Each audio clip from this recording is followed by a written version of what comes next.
هل بقيت كل ما تبدأ مذاكرة تحس إنك مشتت وعايز تفتح الموبايل تشوف مين بعت لك في الكام دقيقة اللي أنت بدأت فيهم مذاكرة وتشوف إيه اللي حصل في الدنيا في الكام دقيقة دول؟ كلنا مرينا بكده أكيد. فأنا عشان كده في الفيديو ده أنا هقول لك إزاي تحل المشكلة دي، ومش كل ما تبدأ مذاكرة تحس إنك مشتت وعايز تسيب المذاكرة على طول، تقعد 5 دقايق تحس إنك عايز تسيب المذاكرة ومش قادر تكمل المذاكرة وعايز تسيبها على طول. في الفيديو ده أنا هحل لك المشكلة دي. أهلا بيك في كافي دوز، المكان اللي هتشوف فيه القهوة والتحفيز والوعي. أول حاجة، هو يعني إيه deep work أو العمل العميق؟ تعريف العمل العميق شرحه كتاب برضه كتاب العمل العميق، شرحه كيل نيوبورت، بصراحة شرحه بطريقة حلوة جدا وأعتقد كافية ووافية يعني. هشرح لك التعريف ده هو بقى إيه. العمل العميق هو الأنشطة اللي أنت بتعملها بجهود قليلة وبتركيز كامل، وبتحتاج تركيز قوي جدا، وكمان دي بتطور مهاراتك وبتخليك تنجز جدا وبتخلي معدل الإنجاز بتاعك عالي. وكمان الأنشطة دي ما بتعرفش تعيد الإنجازات اللي أنجزتها وأنت مركز جدا، دي ما بتعرفش تعيدها تاني. يعني صعب جدا استنساخها، هو الكتاب قال بتطور مهاراتك وصعب جدا إنك تستنسخها. ماشي كده، عرفنا يعني ايه العمل العميق وايه تعريفه. قول لنا بقى ايه المشكلة في ايه. انا هقول لك. دلوقتي الدخول في حالة العمل العميق بقى حاجة صعبة جدا، لان دلوقتي الخوارزميات بتاعت المنصات بقت هدفها الوحيد هو سرقة انتباهك. لان دلوقتي بقت هتلاقي الخوارزميات هدفها ان هي تخلي عقلك دايما منتظر جرعة الدوبامين اللي جاية، مش يعني مش هو اللي هو الدوبامين القليل ده اللي هو الرخيص، مستني الدوبامين يجيله في نفس اللحظة، ومستني كل بقى ما يعني في الشورتس تفضل تقلب كل شويه يجي لك جرعه دوبامين وهكذا. لكن انت مش عارف اصلا ايه الفيديو اللي جاي هيجي لك، انت مش عارف في الفيديو هيكون ايه. انت بتقعد تقلب وكل شويه يجي لك دوبامين دوبامين دوبامين، مش بتستنى على الدوبامين شويه على بال ما يجي لك. فده بيقلل تركيزك جدا حتى وانت مش ماسك الموبايل تركيزك بيبقى قليل جدا، ومش عارف تركز في حاجه انت بتعملها يعني. دلوقتي بقينا مفكرين ان الرد السريع على الرسائل الواتساب او الفيسبوك ده حاجة قوية، وانك بقى شخص نشط ومنتبه. لكن الحقيقة ان انت مثلا لو في مهمة بتشتغل على مهمة وجالت لك رسالة ودخلت ترد عليها، انت كده بدلت. فانت هتيجي ترجع برضه للمهمة اللي انت كنت شغال عليها، هتلاقي الانتباه اللي عندك بدأ يخلص اصلا. دي بنسميها رواسب الانتباه، اللي هو الانتباه، بواقي الانتباه اللي متبقية عندك بعد ما رديت على الرسايل وسبت المهمة اللي كنت شغال عليها. برضو النقطة دي ايه قالها كال نيوبورت في كتاب العمل العميق.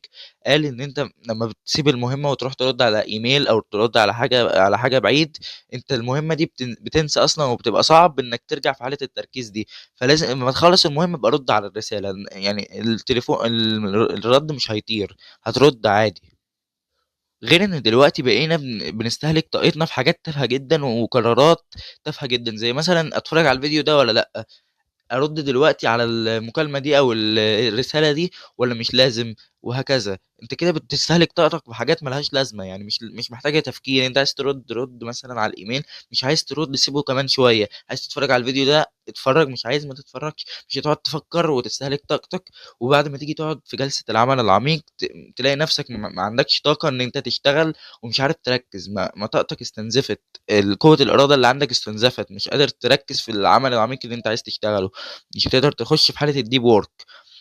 فالأحسن إنك تخلي عندك، يعني أنت ما تفكرش في قرارات تافهة، خلي قرارات عادية، يعني مش لازم تقعد في كل حاجة تقعد تكرر وتفكر وكده يعني. عشان لما بتكون بتفضل تاخد قرارات كده وتستنزف طاقتك، انت مش لما بيجي قدامك اختيارين انك تستسلم لأي مشتت او تقعد تشتغل في جلسة عمل عميق، انت كده هتستسلم للمشتت. فالأحسن انك ما تستنزفش طاقتك يعني. ازاي بقى تتعامل مع المشكلة دي؟ انا هقولك. بص، اول حاجه لازم تخصص مكان لكل حاجه انت بتعملها. يعني مثلا المذاكره لازم تخليها على المكتب بس، ما تقعدش تذاكر على السرير، ما تقعدش تذاكر مثلا على الانتريه، ما تقعدش تذاكر على كده.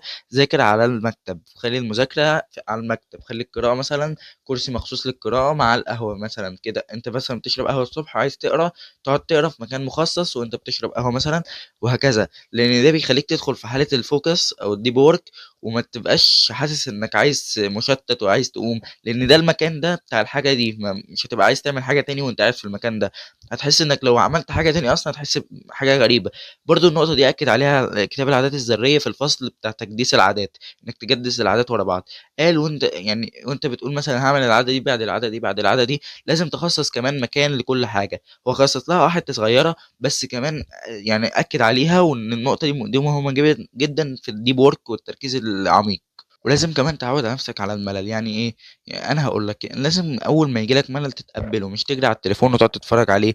يعني مثلا ممكن تقعد ما تعملش حاجه، يعني مش لازم اول ما يجيلك ملل تعمل حاجه. ممكن تقعد تجيب افكار، لان ده بيجيب لك افكار حلوه قوي. ممكن تنزل تتمشى. في رسام كان يقعد ويغمض عينه ويمسك المفتاح في ايده، اول ما يجي ينعس المفتاح يقع من ايده، وبيجي له افكار كتير جدا بقى وهو قاعد كده اهو. وافكار كتير من الرسومات اللي رسمها ورسومات مشهوره جات له من الجلسه دي. فانت لازم تعود دماغك على الملل، عشان لو ما عودتهاش وفضلت كل ما يجي لك ملل تدخل على التليفون، هتلاقي جلسه العمل العميق انت مش قادر توصل للحاله بتاعه العمل العميق وحاله الفوكس، عشان انت عايز على طول تقوم وتقوم تجري على التليفون، عايز دوبامين سريع، مش عايز الدوبامين اللي بعد ما تخلص يعني. إزاي بقى تبني العمل العميق؟ أنا هاقول لك. أول حاجة لازم تخصص ساعة كل يوم أو ساعتين للعمل العميق بالذات، يعني مثلًا من 5 ل7 الصبح ده وقت العمل العميق، لإن ده بيخلّيك دايمًا شايفها عادة، ومش محتاجة قوة إرادة، أو محتاجة إنك تقعد تفكر كتير وتقعد تقول أنا كسلان ومش قادر ومش قادر أشتغل العمل العميق، لإن أنت عارف إن الوقت ده بتاع العمل العميق لازم تشتغل فيه، ما ينفعش تعمل حاجة تاني. فهتلاقي نفسك بتقوم تعملها أنت لوحدك من نفسك من غير ما تقعد تفكر ولا تاخد قرار، أو عقلك يقعد يقول لك بلاش. عقلك بيحتاج إشارات عشان يدخل في المود، زي مثلا إنك تشغل موسيقى هادية، أو تشغل صوت الضوضاء البيضاء. وكمان لازم قبل ما تبدأ لازم تكتب قائمة فيها الحاجات اللي أنت عايز تعملها، زي مثلا أنا هخلص التصميم كذا أو هذاكر الدرس كذا. ده بيساعدك إنك تبدأ وما تكونش مشتت وأنت بتبدأ. يعني مثلا أنت لو مش كاتب أنت هتعمل إيه، أنت هتقعد كده يا ترى أنا هاعمل إيه، وتقعد تفكر وتستهلك طاقتك في الحاجة إنك عايز تفكر أنت هتعمل إيه. لكن لو أنت عارف أنت هتعمل إيه، هتلاقي نفسك على طول اشتغلت على الحاجة اللي أنت قاعد مخصوص عشان تعملها، مش هتقعد تفكر أنت عايز تعمل إيه الأول. دلوقتي بقى هاحكي لك حاجة بيعملها بيل جيتس، ده المدير التنفيذي لشركة مايكروسوفت. بيعمل حاجة اسمها أسابيع التركيز، ودي مرتين في السنة. بيعمل إيه بقى في أسابيع التركيز دي؟ بيروح يعزل نفسه في كوخ، بيفكر بقى في أفكار الحاجات اللي تهمه، أو حاجات لشركة مايكروسوفت. وفي أسابيع التركيز سنة 1995 جت كتب مجلته المشهورة اللي هي انترنت تيدل ويف، اللي لفتت انتباه مايكروسوفت. انت بقى مش لازم تعزل نفسك في كوخ بقى وتقعد في غابة بقى عشان تركز وتفكر. لا، انت ممكن تنزل تتمشى بس من غير تليفون، من غير سماعة، من غير اغاني، من غير اي حاجة. تاخد معاك بس نوت وتاخد قلم، عشان لو جات لك فكرة وانت ماشي لحاجة انت تعملها تروح كاتبها على طول. ما تقعدش، اكيد هتنساها لو رجعت. يعني في اغلب الناس لو ركزت هتلاقي ان اغلب الافكار الحلوه اللي بتجيلك بتكون مثلا وانت بتاخد دش، لانك مفيش حد بياخد التليفون معاه وهو بياخد دش. تلاقي وانت بتاخد دش بيجي لك افكار حلوه جدا، بس ممكن اول ما تخرج تلاقي نفسك نسيتها. وانت نايم كمان ممكن يجي لك افكار، يعني مثلا انت لو ذاكرت قبل ما تنام ونمت هتلاقي ممكن تلاقي الاجابه بتاعت سؤال مثلا انت ما كنتش لاقيها، وانت قبل ما تنام تلاقي عقلك حلها في حلم كده، تلاقي انت في حلم حلتها، تصحى تحلها بقى اول ما تصحى. لو افتكرتها ممكن ما تفتكرهاش، وهكذا. فالاحسن انك تتمشى من غير اي حاجه، تاخد معاك نوت بوك تكتب فيها الافكار اللي تجيلك وانت بتتمشى بس، هتحس براحه كبيره قوي بعد ما تخلص جلسه المشي دي.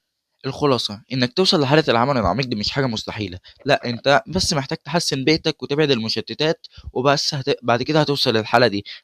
أول ما تقعد وتبعد المشتتات وتحسن البيئة بتاعتك، تخلي مثلا الكمبيوتر اللي هتشتغل عليه قدامك، الورقة والقلم اللي هتكتب فيهم المذاكرة مثلا لو هتذاكر تبقى قدامك، لو هتاخد كورس تبقى مجهز البرنامج اللي بتاخد عليه كورس، والكورس اللي هتاخده قدامك، لو هتقرا كتاب تخليه محطوط قدامك، وهكذا. هتلاقي الحاجات سهلة عليك وهتدخل في حالة الديب وورك على طول.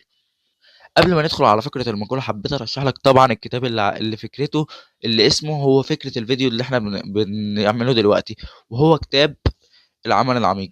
جبته المرة دي، هو ما حطيتهوش صورة. انا قريت منه جزء وهو حلو جدا، فحبيت ارشحه لكم لانه هيساعدكم جدا انك توصل لحالة العمل العميق. وكمان هيعرفكم ليه التركيز العميق مهم، وليه لازم توصل للحالة دي. وفي قصص ناس كتير وصلوا لحالة العمل العميق دي، وبيعملوا كده مخصوص، يعني بيعملوا حاجات مخصوص عشان يوصل للحاجة دي، زي قصة العمل قصة بيل جيتس اللي بيعملها عشان يوصل لحالة العمل العميق دي. دي حاجة هي برضو كتاب، وحاجات كتير جدا هتستفاد كتير جدا. انصحك تشتريه، ولو عايز تشتريه تقدر تشتريه من اللينك اللي تحت من امازون بخصم 5% بالكود ده. ما تنس- ويلا بينا على فقرة المقولة. ندخل على فقرة المقولة، ومقولة النهاردة للكاتب إيريك باركر. بيقول: العمل العميق هو القوة العظمى في القرن ال21. يعني انت لو عندك انك توصل للعمل العميق، انت عندك قوة عظيمة جدا في القرن ال21، وما ينفعش تضيعها بالسوشيال ميديا. بس لو عجبك الفيديو ما تنساش تدوس لايك وتشترك في القناة عشان يجيلك اي حاجة جديدة لينا. وبس، كان معاكم يوسف من كافي دوز. ما تنساش خليك دايما صاحب عقلك. سلام.